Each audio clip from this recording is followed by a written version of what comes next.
현대부자, 투자의 신으로 불리는 짐 로저스는 과감한 투자의 기준은 언제나 역사였다고 밝혔습니다.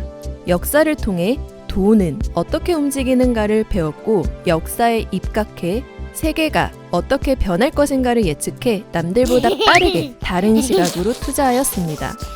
역사는 돌고 돕니다. 돈의 역사도 반복됩니다. 히스텔러와 함께 돈의 역사를 살펴보고 부자가 되어보아요.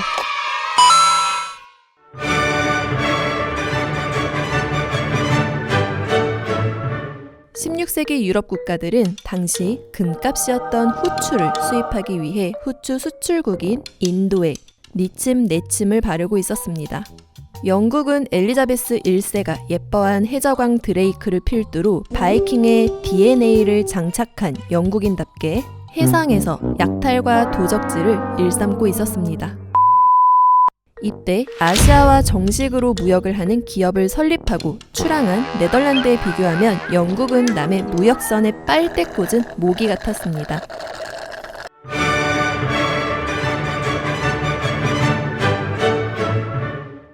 네덜란드는 7년이란 짧은 기간 동안 아시아와 국제무역을 하는 회사를 14개나 설립하였는데 당시 이 현상은 마치 현재 쿠팡, 위메프, 티몬, SSG, 마켓컬리와 같은 이커머스 시장의 각축전, 이들의 생존 출혈 경쟁과 유사합니다.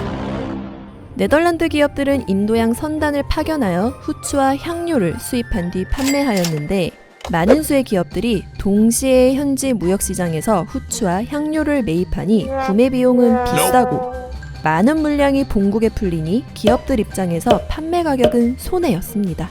예나 지금이나 기업 간의 경쟁은 소비자에게 개이득입니다.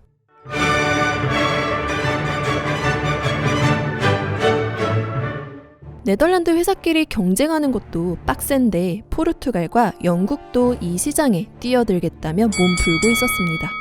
유럽 각국의 피 터지는 무역 경쟁 구도에 네덜란드 회사들은 너놈들에게 이 시장을 내어줄 수 없다며 우리가 몸집을 불려 후추 시장의 아마존이 되겠다며 합동 동인도 회사를 설립합니다.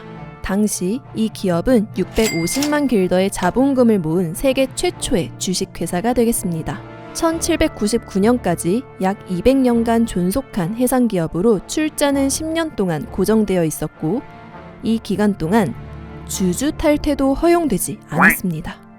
동인도 현지에 지점을 오픈하고 직원을 상주시켜 값이 쌀 때 후추를 사들여 창고에 차곡차곡 쌓아놨다가 본국에 배가 들어오면 유럽에 실어보냈습니다.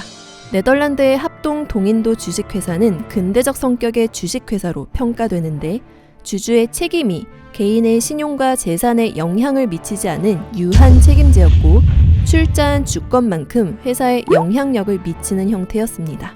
16세기 시대의 최첨단을 달린 주식회사로 100년 동안 이슬람 상인을 비롯하여 아시아 각지의 상인은 물론 네덜란드보다 조금 더 앞서 회사를 만들었던 포르투갈을 제끼고 뒤따라온 영국을 뒷발로 걷어차며 동인도 무역을 네덜란드 중심으로 전개해 나갈 수 있었습니다.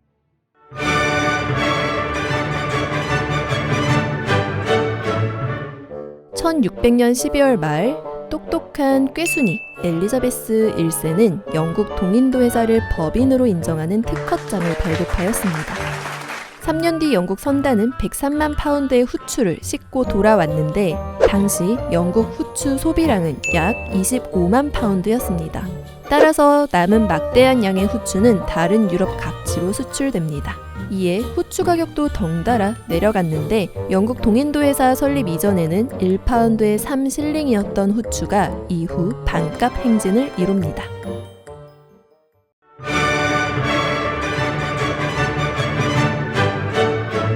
네덜란드와 다르게 영국 동인도 회사는 한 번 배가 떠날 때마다 일회성 프로젝트로 많은 사람들로부터 자금을 모으고 배가 화물을 싣고 귀국하면 그 수입품 혹은 수입품 판매 대금을 투자액에 비례하여 개인 투자자에게 분배하는 방식, 즉 우리나라의 동학 개미운동과 비슷하다고 볼 수 있습니다.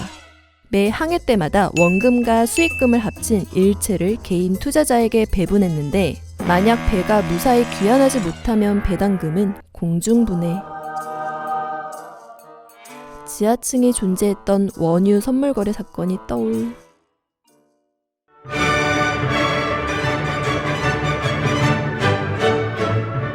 영국의 개별 항해 방식으로는 이미 합동 주식회사 조직을 갖추고 경영하는 네덜란드 동인도 회사와 경쟁이 안 되었습니다. 네덜란드와는 달리 당시 영국은 대량의 자금을 모으는 것이 어려웠는데 때문에 동학개미의 돈이 투자된 선박 여러 개를 묶어 한 번에 출항하는 합본 기업이 조직되었습니다. 이 포인트를 주목해야 하는데 영국은 협동조합인 형태인 만큼 크고 작은 많은 선박들이 정박하여 거래할 수 있는 무역 거점을 아시아 각지에 12개 이상을 설치하고 76척이나 되는 선박을 건조할 수 있는 조선소를 템즈 강가에 마련하였습니다. 대기업보다 몸집이 작은 상인들도 무역을 할 수 있는 인프라를 구축한 것이죠. 결과적으로 영속적인 회사 조직을 갖춘 네덜란드에 비해 영국은 초창기에 빌빌거렸지만 개별 항해 선박에 인프라를 마련한 영국은 100년 뒤 네덜란드를 제껴버립니다. 그 밖에 쪼꼬미 동인도 회사들은 덴마크 동인도 회사, 스코틀랜드의 동인도 회사, 독일의 오스텐드 동인도 회사, 스웨덴 동인도 회사, 프로이센 벵골 회사가 있었는데 이 쪼꼬미들은 사실 모두 네덜란드인과 영국인이 자국의 동인도 회사에 대한 무허가 무역을 위해 출자한 뒤 이들 외국 정부의 인가를 받은 꼼수가 대부분이었습니다. 따라서 쪼꼬미들 회사의 대표는 결국 영국과 네덜란드인들이었던 것입니다.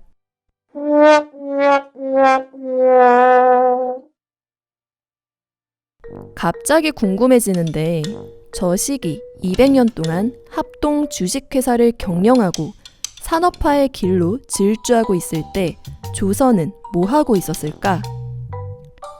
과연 지금은 조선시대와 다른 게 뭘까?